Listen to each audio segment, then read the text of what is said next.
घेतलाय. त्यानंतर काय केलंय, चुना घेतला आपण 30 ग्रॅम. 30 ग्रॅम चुना घेतला आणि याच्यामध्ये भिजायला घातला. कळीचा चुना असला पाहिजे असा दगडासारखा चुना असला पाहिजे, जेणेकरून तो आपल्या कामाचा आहे. बरोबर. त्याला आपण 30 ग्रॅम भिजायला घातलाय आणि 250 ml पाणी घेतलंय.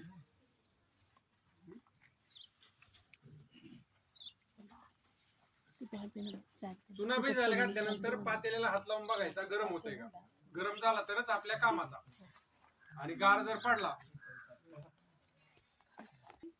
गरम झाला तरच तो आपल्या कामाचा, नाही तर आपल्या कामाचा नाही तो. ते लक्षात ठेवायचं. दुसरा मुद्दा, भेंडी. बळी काढायला आपल्याला भेंडी फार आवश्यक आहे. आपण काय केलं, साधारण आपल्याकडे जर भेंडी नसेल तर बाजारामधून आहे ना अर्धा किलो भेंडी आणायची, तिला कुटायची चांगली हातोडीने वगैरे ना कुटायची चांगलं. त्याचा कपडा धुतो ना असं धुवून काढायची. थोडक्यात बघा, आता इथं चौथा आहे तुम्हाला दाखवतो, लक्षात येईल. थोडं चिकट झालं पाहिजे. बरोबर. त्याच्यामध्ये साधारण अर्धा किलो भेंडी असेल तर अर्धा ते 1 लिटर पाणी टाकून द्यायचं. नुसती भेंडी भेंडी, फांद्या, मुळं सगळं चालते, झाडाचं सगळं चालणार आहे आपल्याला, ती हरकत नाही. दीदी, गावरान भेंडी असेल तर अतिउत्तम. अतिउत्तम म्हणजे जास्तीत जास्त उत्तमच गावरानच पाहिजे. कारण विलायती भेंडी आम्ही एकदा आणली होती आणि तिला अशी चुरगळली ना, तिचा रंग निघाला हिरवा हिरवा. बाजारातली भेंडी आणली, मग ती आम्ही टाकून दिली. आणि जी वाळलेली भेंडी होती तिला कुठली, ती रानटी भेंडी पण सर चालते. हा, रानटी भेंडी पण चालते. रानटी भेंडी बघा असते, कुणी पाहिली असेल, भेंडी सारखीच असते, छोटी असते, एवढी एवढी छोटी असते, ती भेंडी पण चालेल.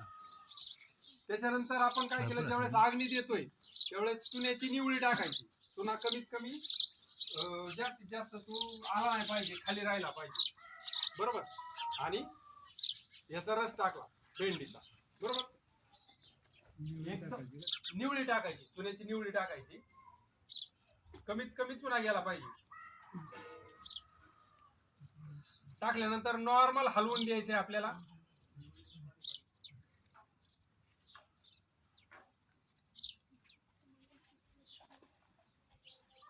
जाळाचं प्रमाण बघायचंय. जाळ जर वाढला तर आपलं सगळं कष्ट व्हायला जाते, लक्षात ठेवा.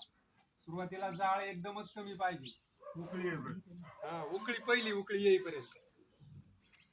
तिथं प्रमाण बरोबर व्हायचं. 4 पैकी 1 लावली तरी काम व्हायचं.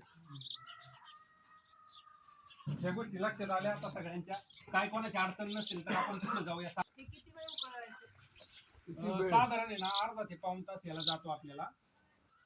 काय करायचं, सुरू आता आहे ना पुढे उकळी, त्याला अशी थोडी उकळी यायची स्थिती येते, त्यावेळेस त्याच्यावरती जाड साई येते मळाची, त्यावेळेस ती आपण मळी काढायची. ती मळी काढायचं पुढच्या टप्प्यात घेऊ, आणि बारीक आचेवरच ठेवायची. बारीक आचेवरच. जोपर्यंत मळी काढत नाही तोपर्यंत बारीक आचेवरतीच ठेवायची.